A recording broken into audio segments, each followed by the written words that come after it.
En Europe, est-ce qu'il y a encore des gens compétents dans les médias et dans la politique parce que c'est inimaginable ce qui se passe? Soit ils sont idiots ou ils prennent les gens pour des idiots. Parce que comment comprendre qu'une journaliste de Arte arrive au Mali de manière illégale dans l'intention de faire un documentaire sur la situation d'insécurité dans le Sahel et elle est escortée pendant tout ce temps par les groupes séparatistes, par les terroristes. Et tenez-vous bien, elle a violé le territoire malien en passant par un pays voisin, les pays voisins qui sont accusés par le Mali de soutenir le terrorisme. Bon, elle n'imagine même pas la portée négative de son acte. Mais sans se rendre compte, elle montre à tout le monde qu'en réalité, son pays est soutien du terrorisme. Parce que tu ne peux pas venir parler d'une situation et puis t'adresser à un seul camp, sans oublier que ton pays est accusé de soutenir le terrorisme et que la demande est encore sur la table aux Nations Unies. Voilà pourquoi j'ai posé la question à savoir s'il y a encore des gens compétents en France dans les médias ou dans la politique. On va suivre ça de plus près et puis on va conclure. Pour raconter ce conflit, nous n'avons d'autre choix que de traverser la frontière clandestinement depuis le pays voisin.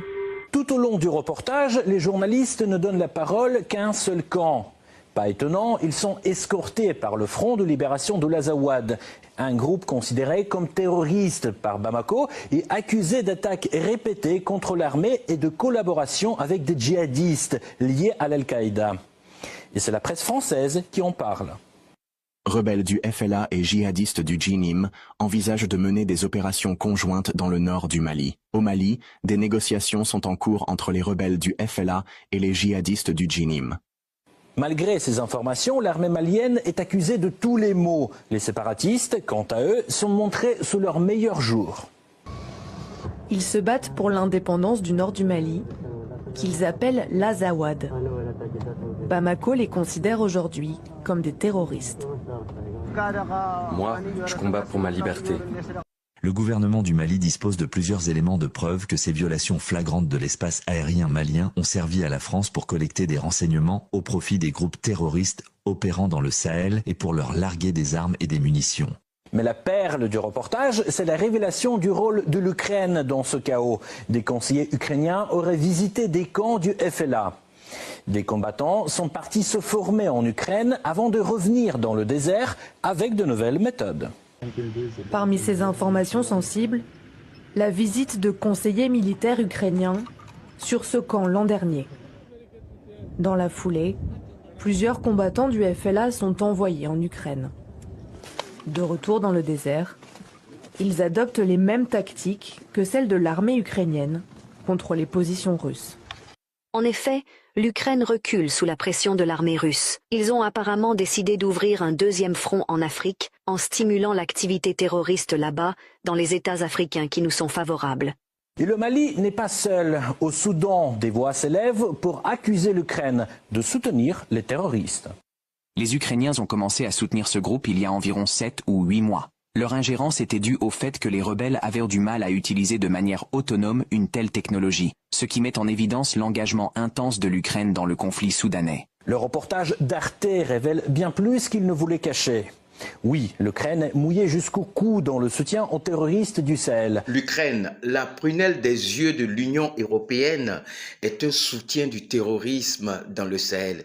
L'Ukraine soutient des déstabilisateurs. Donc, amis européens, vous voyez où va votre argent pour soutenir le terrorisme, des actes criminels en Afrique. Vous voyez un peu ? C'est normal puisque l'Ukraine est le pays le plus corrompu d'Europe et l'un des pays les plus corrompus au monde, si ce n'est pas le plus corrompu au monde. Je rappelle que Arte est une chaîne franco-allemande. Aujourd'hui, son documentaire à charge contre l'État malien n'est pas anodin, puisque c'est la même Anne-Fleur Lespio qu'on retrouve sur France 24 à parler de la crise sécuritaire au Sahel, le coup de force au Mali, le désengagement français dans le Sahel. Elle est une sorte d'élément clé dans ces informations divulguées sur les différents leviers de l'État français pour l'Afrique. Maintenant, on va revenir à la question que j'avais posée à l'entame. Est-ce qu'il y a encore des gens compétents en France dans les médias ou dans la politique? Parce que imaginez-vous qu'un journaliste malien, africain, hein, fasse la même chose en Europe, soit en Allemagne ou en France, de manière illégale. Comment est-ce qu'ils vont prendre ça? Au fait, l'Europe a tellement été habituée à une sorte d'impunité, à divulguer sa soupe un peu partout, et que nous tous, tout le reste du monde, consommait cette soupe sans se poser des questions, qu'ils n'arrivent pas à comprendre que les choses ont changé et que les gens filtrent maintenant tout ce qui arrive. Les informations qui sont divulguées par les différents médias européens ne sont plus pris au sérieux. C'est inadmissible de voir des gens qui sont encore déconnectés jusqu'à ce point. Ils n'arrivent pas à se défaire de leur confort, de leur bulle. C'est pourquoi quand les Africains n'acceptent pas certaines choses pour eux, ces Africains sont instrumentalisés parce qu'ils ont formaté l'Afrique, ils ont formaté les gouvernements africains, ils ont imposé des gens au pouvoir, ils ont tellement tout formaté que pour eux, quand une personne décide d'elle-même, ce n'est pas simple. C'est forcément que cette personne a été instrumentalisée et c'est dommage pour l'Europe. Donc dites-moi ce que vous pensez en commentaire, n'oubliez pas de partager, liker pour nous donner beaucoup de force.